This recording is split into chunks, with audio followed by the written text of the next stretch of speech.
রাধে রাধে বন্ধুরা, রান্ধুনি তনুজা চ্যানেলে স্বাগতম। আশা করি ভগবানের কৃপায় তোমরা সবাই ভালো আছো। কড়াইটা গরম হয়ে গেছে, তেল দিব। সবাই ভালো থাকো তাই ভগবানের কাছে কামনা করি।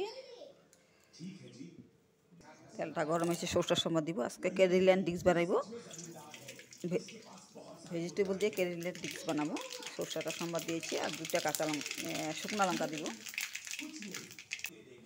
আর একটা তেজপাতা, বেশি না কয়েকটা কারি পাতা দিব। এখন ঝিঙ্গা, আলু, মূলা দেব, আর সাথে স্কোয়াশ আছে। ঝিঙ্গাটা এখন ঢেলে দিব। ঝিঙ্গা, আলু, মূলা আর স্কোয়াশ ভেজিটেবল দিয়ে কেরিল্যান্ড ডিশ বানাবো। নাড়াচাড়া করবো।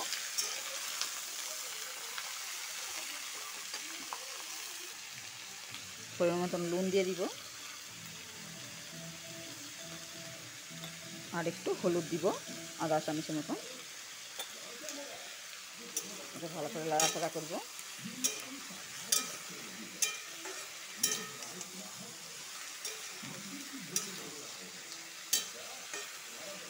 এখন 3-4 মিনিট ঢেকে রাখবো।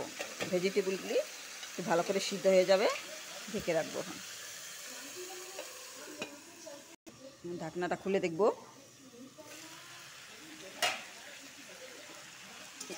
ঝিঙ্গা থেকে জল বেরিয়ে গেছিলো অল্প, জলের থেকে তো সবজিটা একটু সিদ্ধ হয়ে যায়। ভালো করে সিদ্ধ হয় না, আদা সিদ্ধ হয়ে গেছে। তো ভালো করে ভেজে নিব ভেজিটেবলগুলি।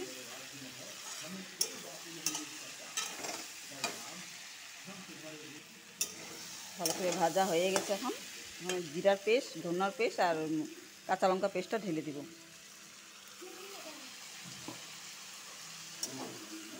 এই মশলাগুলোর সাথে আবার ভালো করে ভেজে নিব সবজিটা। মশলাগুলোর সাথে ভালো করে ভাজা হয়ে গেছে। এখন একটু টক দই ঢেলে দিব। বাড়িতে তেঁতুল থাকলে তেঁতুল ঢালতে পারো। কেরিল্যান্ড ডিক্সে একটু টক না দিলে কেরিল্যান্ড ডিক্সে ভালো লাগে না। এই টক দইটা ফেটিয়ে রেখেছি। এটা টক দইটার সাথে একটু নাড়াচাড়া করব। কারি পাতা, টক দই আর তেঁতুল, এই 3টা কেরিল্যান্ড ডিক্সে দিলে খেতে ভালো হয়। তেঁতুল দিইনি, টক দইতেই দিছি। এখন একটু পরিমাণ মতন গরম জল ঢেলে দিব।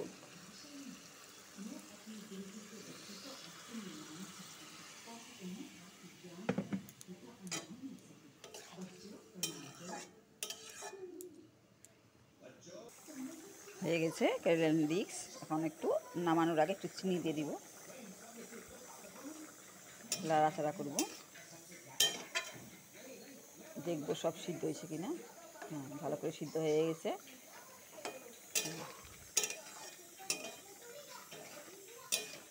এইভাবে কখনো কখনো কেরিল্যান্ড ডিক্স বানিয়ে খাবে, ভালো লাগে।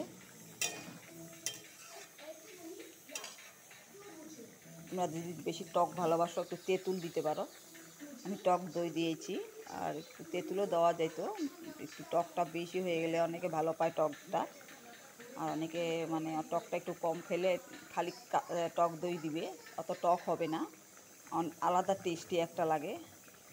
কারি পাতা, সরষার সোমবারে একটা কেরিল্যান্ড ডিক্সের মতো একটা টেস্টি একটা আসে। এখন হয়ে গেছে, নামাবো।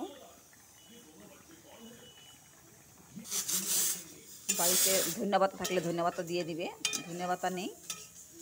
হয়ে গেছে, নামাবো। গ্যাস অফ করে দিয়েছি।